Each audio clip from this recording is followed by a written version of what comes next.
Hi, and welcome to another episode of Learning with Power. So, because of some recent events that kind of relates to what we talked about before, we're going to talk about that. Recent events this time, and like we did when we talked about the election a few months ago, until things settle down, and then we can get more into the regular rotation of what I want to do. So this is going to be episode 30. This is called The Status of Trump's Economy. All right. So to get into it, so what we have right now is still a bit of a mess. Even though, as of today, stocks are starting to recover a little bit. If you look at all of the market things, all of them have this like pop-up or this flag or whatever that says, you know, markets are volatile right now. Well, volatile means going down, you know, or else it's this, which you still don't want to mess with. Huh? Right. That. Okay. Or like in the movie Wall Street, and the guy goes, the guy from Good, the Bad, and Ugly. Okay, anyway, so first of all, it's not settled, and it won't be settled, even though he's put a temporary 90-day put off of all the tariffs. He's still going to war with China, and at the end of those 90 days, if there's not a resolution between each of those other 90 countries, apparently, we're still not going to have a resolution to this. And so we still don't really know where this is going to go. And we could go through all of this mess again in 90 days. In the meantime, we're still in a volatile situation as long as he has this war going with China, this trade war, because that's not going to go away either, and that does have a tremendous impact not only on the economy right now today, but it also has a tremendous impact on the long-term future, which I think are things that Trump is really not considering. I don't really trust that he understands what he's doing as much as he makes it seem. So first of all, this is something that he has always wanted. Ever since the 1970s, when he was in business, he started to get angry about other countries having tariffs, and that there was an imbalance in the tariffs, that we were being hit with tariffs more than what we were doing to other countries. And he always thought it was unfair. So why didn't he do it in his first term? Well, he knows that it's a political keg of dynamite to play with it. He knew that at least that was going to happen. And why hasn't it been done by any other politician in the last 50 years, even lame duck politicians, so ones that were in their second term, like Reagan and Clinton and Bush Jr. And it's because all of their advisors told them that this is going to wreak Armageddon. And that's the days before the internet and social media. Today, with social media, it's a lot more of a problem. Now, to justify what Trump has done, I mean, he does have some justification to it. And the justification is that we're getting hit with tariffs, you know, that's not fair. We should hit them back with tariffs and just try to even the playing field there. And that makes sense. And to want to, incremental, and so to want to try to even that out makes sense. But the way to do it would have been to just put in like a 3.8% increases on a lot of different countries, or something like that, some different number for each country, and just say, well, that the trade imbalance is not fair, and we have to even it out, and it's getting a little bit more unfair recently, and this will, according to our algorithms, this will even it out. And that's kind of what you would say to any country that would take umbrage to a small increase. And that kind of gets you like half the way there.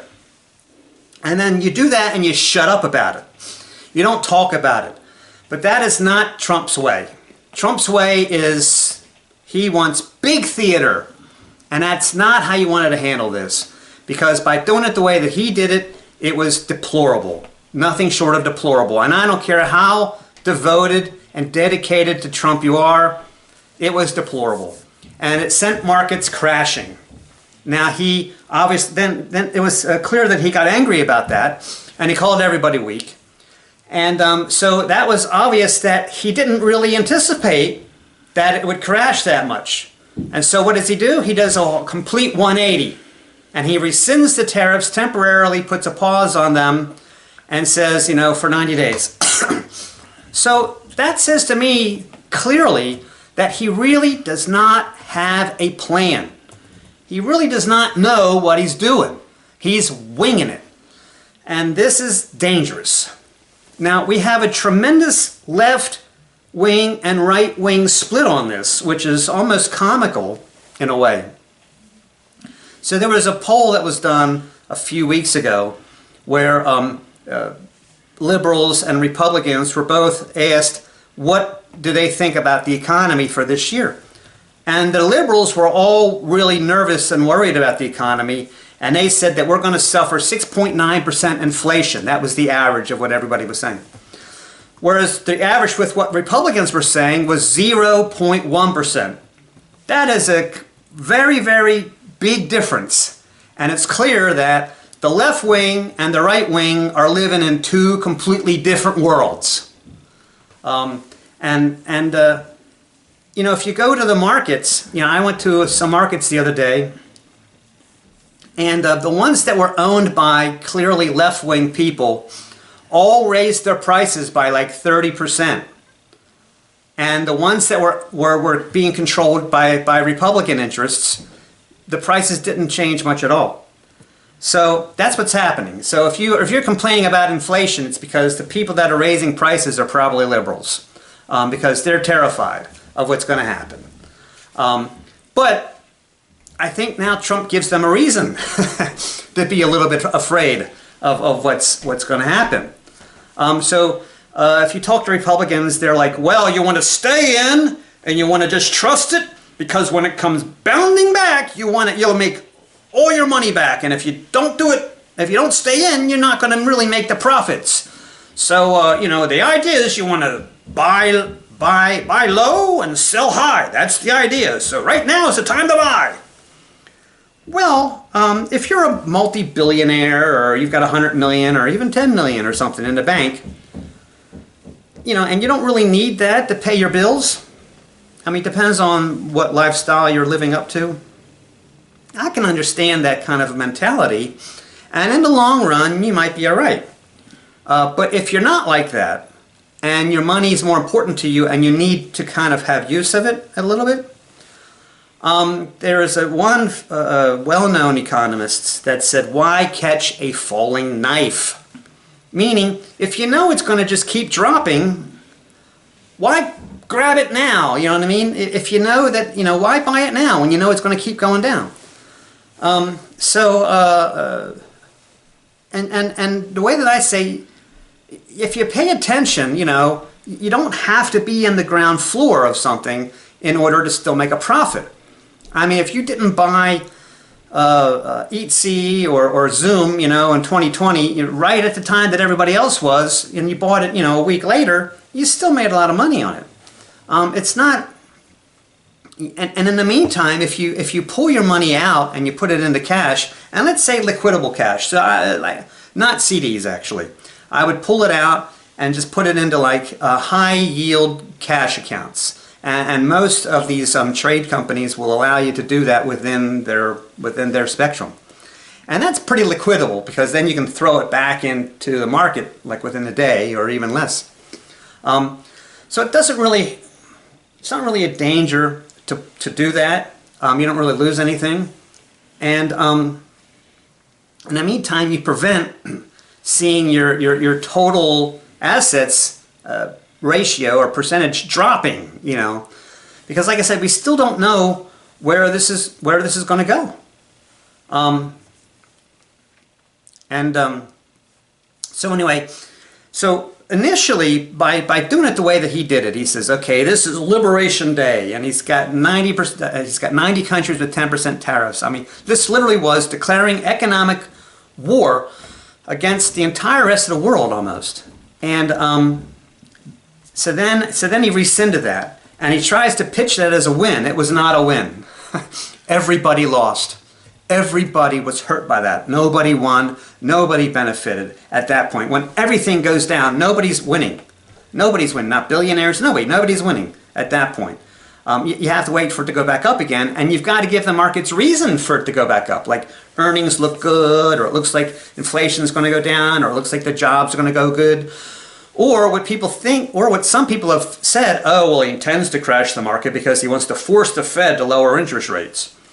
I don't think that's his plan because he rescinded what he did. To me, it shows that he was surprised by the reaction and that he really does not have a plan. He really does not really know where this is going to go. He doesn't know what the long-term effects are going to be. And it's to me, it's a risk to just let it ride. To me, I would say, let's just wait and see. Let's wait and see what happens. But in the meantime, let's be secure. Let's make sure we secure everything that we have, and let's not be too risky right now because there's just too much volatility going on. And we still don't know. I mean, this is an unprecedented territory. Now, markets crash for different reasons, and it's always unprecedented, but this really is unprecedented. I mean, the long-term effects could be really, really bad because what this has done is this has not only really hurt consumer sentiment, and people don't trust, and so people are not buying, and that hurts our direct economy. It also hurts trust from other foreign entities who are foreign investors. And we actually get a lot of revenue from foreign investment. And if they pull all that back, that hurts us pretty badly. And there's no way that Trump knows what the end is going to be, you know. And after 1929, a lot of those stocks did not come back. And if you look at Tesla, you know, is it going to go back to 490 where it was before? Probably not. Most likely no. So I mean, corporations still have a value, but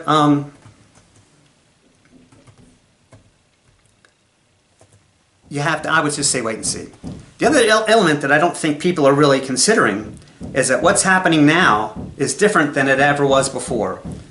And that you have a huge influence from social media. Huge influence from social media. And so the markets soar dramatically because of social media now. And social media, in fact, has a more dramatic impact on the market than market conditions. And this is a new phenomenon, which, you know, we really don't know what's going to happen with that either. But basically, we have a lack of trust now. And so one of the reasons why Trump says that he's doing this, especially against China, is he says that he wants to force companies to come back to America, and he wants to improve manufacturing, wants to increase the manufacturing jobs available in America. Well, there aren't going to be a lot of manufacturing jobs, even if the companies do come back, because they're done by robots mostly. I mean, most of the stuff on assembly lines, on sophisticated assembly lines, is all done by robots. It's not done by humans anymore. For certain products that really need the human touch, fine, but a lot of these things are not. It's just done by robots. And what it's going to do is, if you force companies to come back to America, they have to deal with full-on what they were trying to avoid by leaving the country to begin with, which is higher taxes and higher costs of doing business because real estate costs more. So you've got much higher overhead. And if you force them to come back to the country, they're going to have to raise prices. Furthermore, we do not want a war with China. China is our #1 trade partner. They're our most valuable trade partner. And the real reason why you don't want a war with China is because not only do they hold the most US dollars of any country by far, but they also buy our bonds.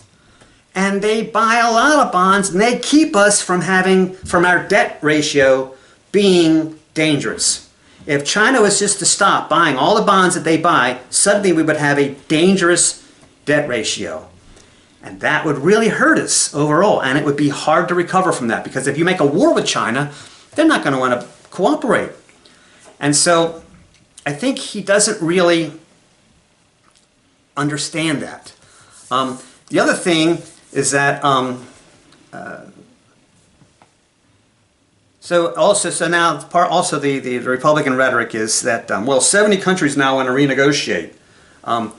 We don't know if that's true or not, or if that's just Republican spin or propaganda, and we'll wait to see what happens with that. But nobody's happy, and everybody still sees this 3-month doomsday thing happening. So I mean, you know, I think that there is going to be some long-term damage, and I don't see how we're going to be able to get away from that. And you don't want a war with China, which he's creating a war with China, and I don't think he really understands how dangerous that's going to be. All right, I think that more or less covers everything. So in the meantime, I would say, let's wait and see. Let's wait and see. If you're really rich, it doesn't matter. Don't worry about it. If you're not really rich, let's wait and see, because this isn't something that's a blip. You know, it's not something that's happening like really quickly, like over the course of a week or something. This is something that still has not been resolved, and 3 months later we may have Armageddon again, and we don't know what's going to happen with China. So even though the markets seem to be stabilizing now, that's great, but you still need to keep your eye on things, because we still don't really know where this is going to go. And this is an unprecedented territory, and this is why none of the presidents have tried to do it before. It's because you're stirring a bee's nest. You know, you're really asking for problems. Another thing that Trump needs to do is to just back off on the rhetoric. He's really pissing off at least 50% of the country, and making them even more afraid, and making consumer sentiment amongst that group, demographic group, which is like 50% of the country, even worse. And so all of the Doge stuff with Musk, and all of the deportation stuff, and the whole rhetoric about Greenland, I mean, you know, there's reasons to crack down on deportation, on immigration and deportation, and to deporting people. There's a reason to get more strict with that. But the more theater that you make out of it, the more you're going to just anger people. He needs to try to learn to be more sensitive to that group of the population. And even though they're not Trump people, he's like, oh, I don't care if they're not Trump people. Well, they're Americans. And he's got to deal with America, and they have an influence. They have a financial clout. They have a clout whether they buy Christmas presents or not this year. I mean, they matter. You can't just ignore them and say, oh, they don't matter, they don't count. They do count. They represent 50% of the population and maybe 40% of the money. I mean, they matter. That's significant, very significant. And so you got to just tone down the rhetoric. The idea about taking over Greenland, you know, yeah, sure, that would have benefits, but just tone it down. Tone it down, you know, just tone down the rhetoric. We can make moves, you can make strides toward that end and toward that goal, that's fine, which is kind of what I expected, which was a good thing. But the way that he does it with doing everything by theater, he's just making everything topsy-turvy, and you cannot say that since December that things have not been a roller coaster ride. And that's not good. That's not good for anybody. That doesn't help anyone. So okay, I'm going to get off my I'm going to stop pontificating here. I'm going to get off my my throne here, and I'm going to come back down to earth, and I'm going to let you do whatever you wanted to do, but that's my spin on it. And so that's all for this time. Join us next time when we talk about, I was going to start this by saying, we pause our normal broadcasting to bring you this emergency message. That's basically what this was. So next time I plan to do the world in 3500 BC. I know you're looking forward to that, and that's what I plan to do now next time. Sorry for this emergency temporary broadcast. Anyway, thanks for staying with me. Hope to see you next time. That's all we have for this time. Remember to like, share, subscribe. Tell your friends if you think it's good stuff. And we'll see you next time. Have a great day. Take care.